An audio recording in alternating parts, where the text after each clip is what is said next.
Hi, I'm going to share with you an online analysis of one of my runners, Dan, who came to see me in April. So Dan did with me 6 run technique sessions. And we'll share with you his before video now and then his after video. So Dan runs roughly 3 times a week. He also cycles. He doesn't have too many injuries at the minute. He has some pain on his left-hand side, on his neck, and also a little bit of an ITB issue on the left-hand side, but nothing too serious going on. So I'm not going to do everything that I would do in a typical run analysis, but I'm going to just show the main issues that showed up on Dan's analysis and what we did and how we worked on that. So first of all, I'll play it in a second, but first of all, I'm just going to show you the landing. So we look at where Dan lands. So let's go back a little bit. So as he comes through on this right-hand side here, our first point of contact there is heel first. So you can land heel first, mid-foot, forefoot. Doesn't really matter how you land, it's more about where you land. That's the issue. So this is Dan's center of gravity here. And what we're looking for is a 2 to 3 inches, really. We want him to land ahead of the center. But we can see that he's landing a bit more than that, so a bit too far ahead. Another way to look at this is a gap between the knees. So we don't really want to see too much of a gap between the knees on that initial point of contact. Another thing you can look at is making sure that the ankle is directly below the knee, which should be here, but you can see that Dan's slightly overstriding here. So the issue with that is it's like putting on the brakes with each time you land, it's like slamming on the brakes. So you're slowing down that stride. The other issue that it is that it puts impact through the ankle, through the knee, the hip, and the lower back every time that foot lands. Okay, so it's not a particularly nice way to land. And also another issue is that the further ahead you land, further ahead of your center of gravity you land, the longer you spend on the ground, and that has a number of issues tied to it. So let's have a look at the left-hand side and see if anything different's going on here. So we come through there and we catch that first point of contact there. The other issue that we saw with Dan was, as well as overstriding on this side, we've got a straighter leg. So we always want an athlete and a runner to land on a soft knee, never on a looked out leg, because that can cause all sorts of issues.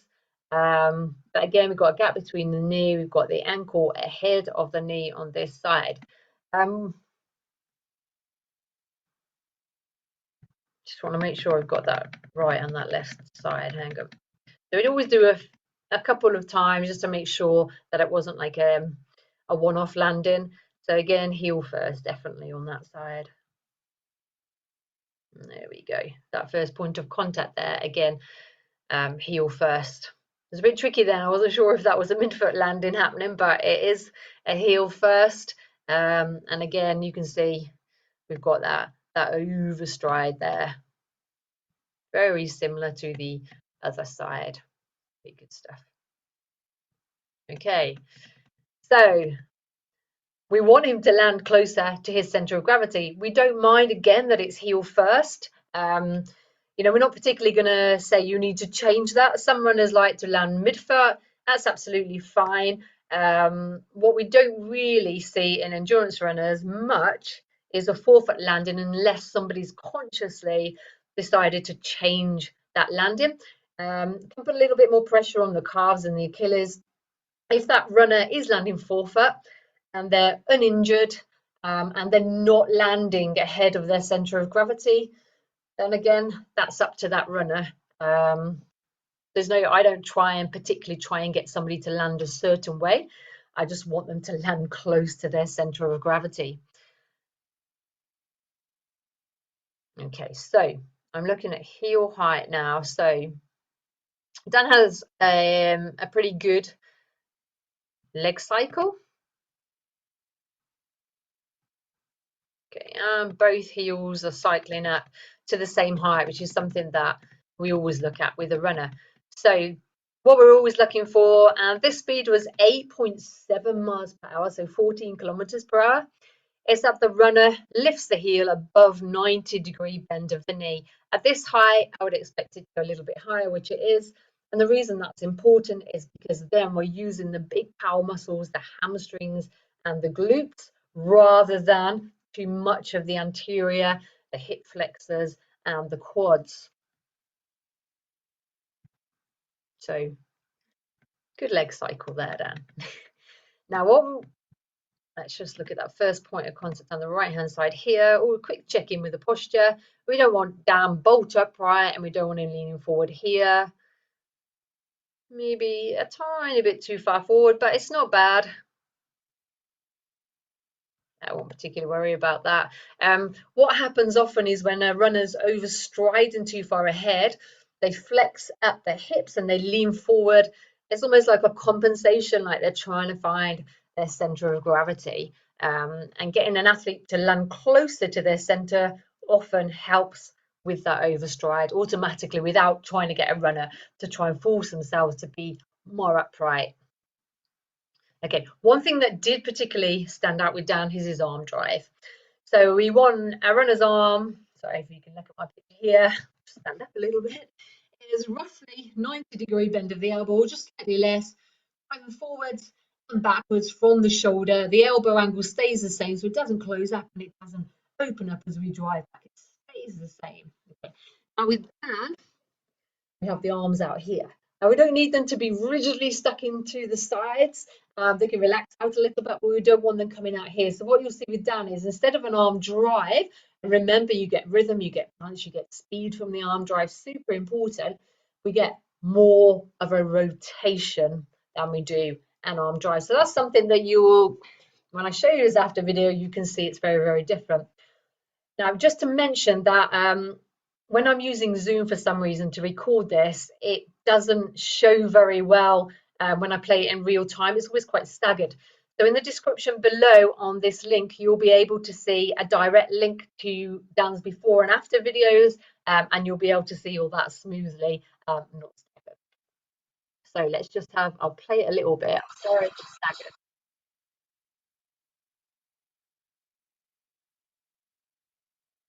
And you can see here, the actual angle of the arm is okay. We've got about 90 degrees, maybe just a bit less, but you can see how the arm, can you see how the arm goes across the center here? And when he drives back, you should be able to see a nice triangle here, but I can just see a tiny glimmer through there, a glimmer of hope there with that arm drive. But definitely not a super efficient arm drive, so we can clear that up. And one of the issues with Dan's neck on the left hand side, when we have runners that have the arms out, we get a lot of tension in the neck and the shoulders, often a result of the thoracic spine, the upper back being super tight. Dan does sit a lot during the day and he drives a lot, so a lot of tension in that upper back. Once you start to drive the arms correctly, what happens is the shoulders generally relax and it takes the pressure off that neck. So we did do a lot of work with Dan's arm drive. One thing I just want to check from the side is if we get him in the air here, look at the hips. You can look at the hips or you can look at the head. Now what happens is when a runner overstrides, generally we'll see more collapse from the side because that runner spends longer on the ground. So that's quite a big collapse from the side. There we can see that drop there, and we can see equally that drop at the hips. So that was the head dropping down, this is the hips. So the more you collapse into the ground, remember injuries happen on the ground, they don't happen in the air in flight phase. The more you drop down, the more pressure on the knees and the hips and the ankles, and the more likely, if they are going to collapse out of alignment due to a lack of strength, they're going to collapse more the longer you're on the ground. The other thing is if you can get off the ground quickly, you use the natural elasticity within the body, within the joints. The longer you spend on the ground, you use less of that elasticity and more muscular strength to drive that next stride. So it becomes more taxing and you require more energy as well as potentially causing more issues. So we want to minimize that collapse as much as possible. So that was on the left hand side. Let's have a look at this right hand side. So we get down in the air.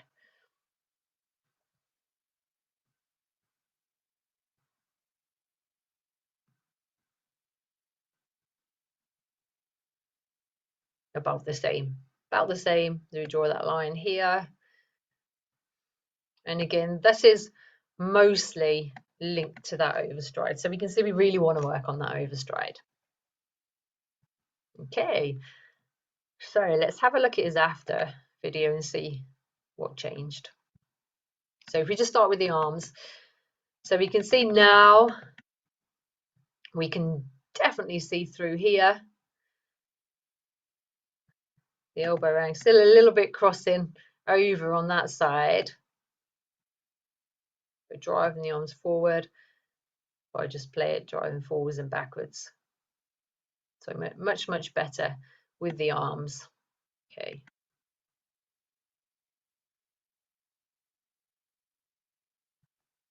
Okay, now we've got a midfoot landing rather than a heel first. There we go. So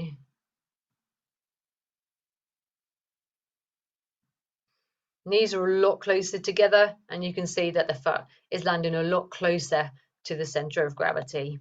So we're not overstriding anymore. Exactly the same on this side as well.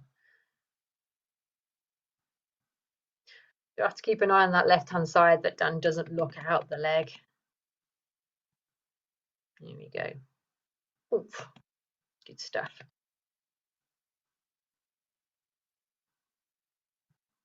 Here we go. So the knee is bent on landing. Okay, let's have a look at collapse.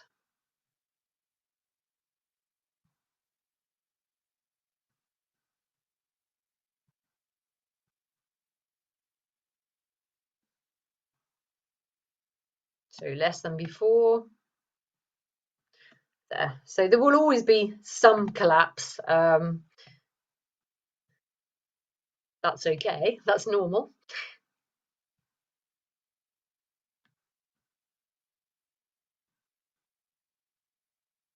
There we go.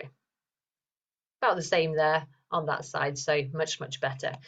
So arm drive looks better, landing looks better, and collapse is less, so good. Okay, right, let's go to the back because you can see a lot of interesting things happening from the back. So let me catch the before video. Here we go.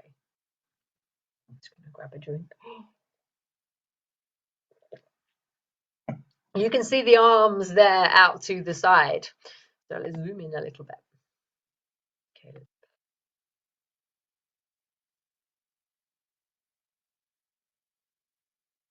Okay, let's slow it down. So look at the arms first of all, out to the side here.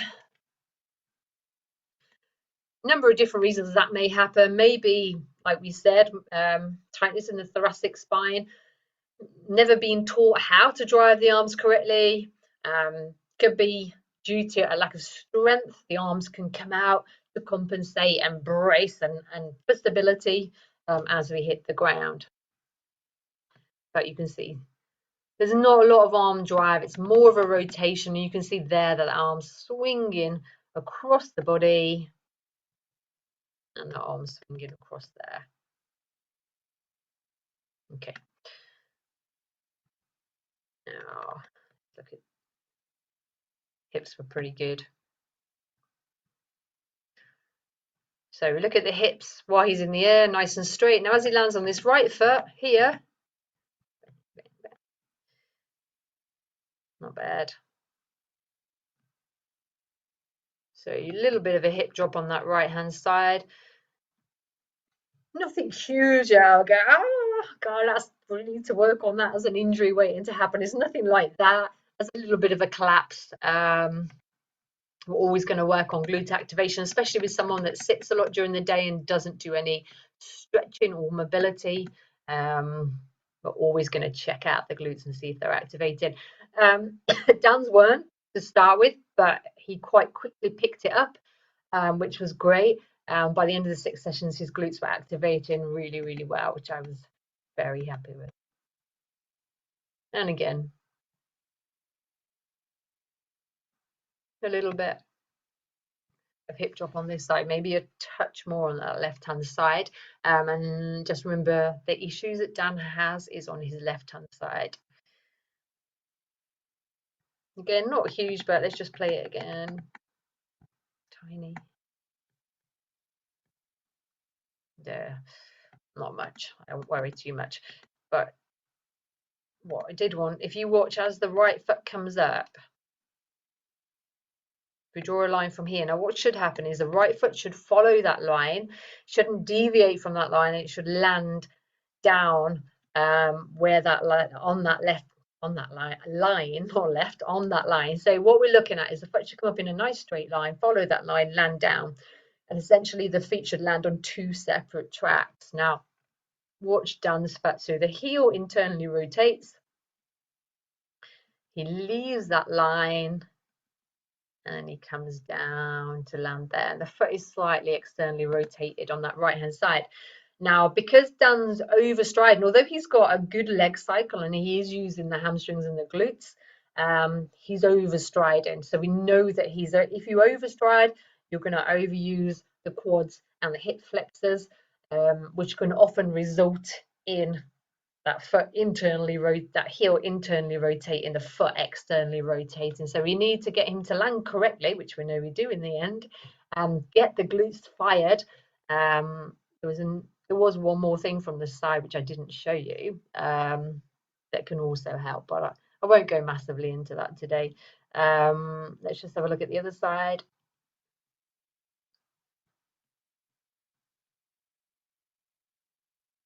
So not as much rotation on that left side, but it does leave the line a little bit and comes back down to land. Now, the reason the right one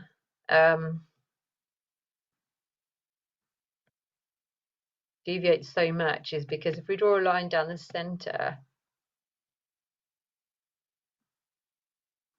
here, you can see that the left foot is in a little bit.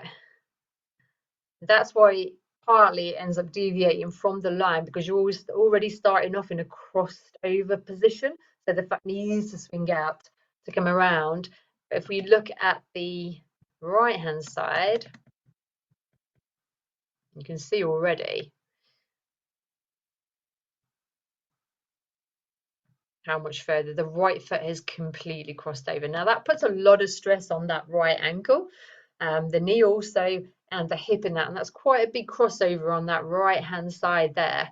And that's another reason that it swings around, because it's already starting off in that crossover position. So when we put a line here, what should happen, because really the leg should be there, and then the left foot should land where that other yellow line is, but because Dan's starting here and we want the left leg to land here, it's not going to happen. Basically, it's going to land on the same line, exact. So we're running here on 1 separate track rather than on 2 separate tracks. And you can see now the left foot's crossed over completely. So yes, we had an issue with crossover, so we had to look at that as well. So there were the main issues with me with Dan, were the arms, the lack of arm drive, big crossover on the right hand side, and then the overstride, which was causing issues but also causing a lot of collapse from the side, so putting a lot of pressure on different parts of the body. So then we get Dan's after video. All right, so make sure we get the same speed. Let's have a look. Just play it.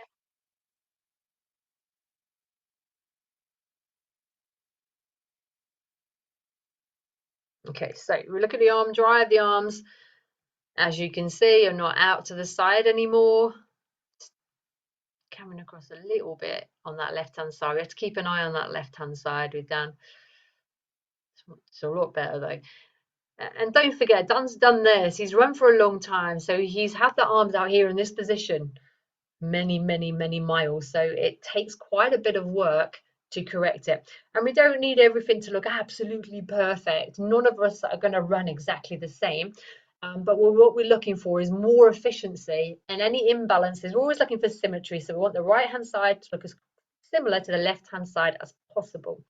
But it depends, you know, he could have a lot of tightness on one side, which causes one arm to come out a little bit more than the other.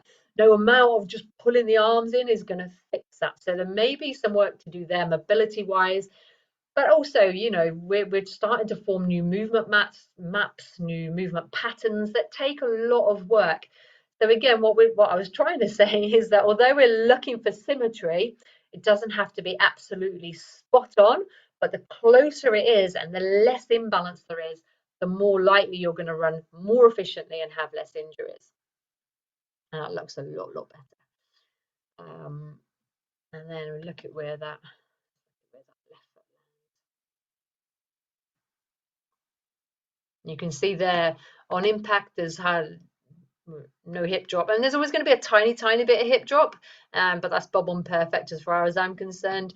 And that left leg is still in towards the center a little bit, and we can see that external rotation. I'm not expecting that to be fixed after 6 sessions. Dan has done lots of activation work during our sessions. They're activating nicely, but now he needs to work on strengthening that movement pattern, and opening up the hips as well, because of that sitting all day. That can take some work, but he knows what he needs to work on. Now, that right side landing looks a lot better.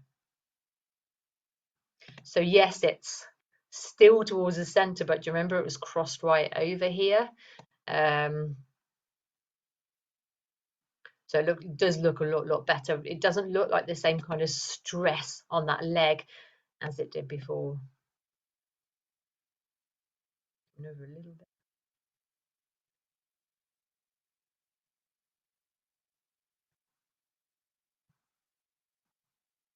Just like to do a few to see. Okay, so it does look a lot better. It's still not perfect, but again, you know, this is 6 sessions. He's got to keep working on these things. As long as I'm happy that things are improving and are looking better, and that he knows what he needs to do going forwards, let him go. Keep working on these things, and then encourage Dan to come back in maybe 3 months' time, have another analysis and see how we're getting on, see if things have improved more, and see what else we need to work on. So I hope that helps a little bit, and shows you the kind of things that we look at during a run analysis. Like I said, check out the link in the description that will give you Dan's before and after videos next to each other, so you can see it as he's running. Okay, any questions, shout out, but otherwise, thanks for watching.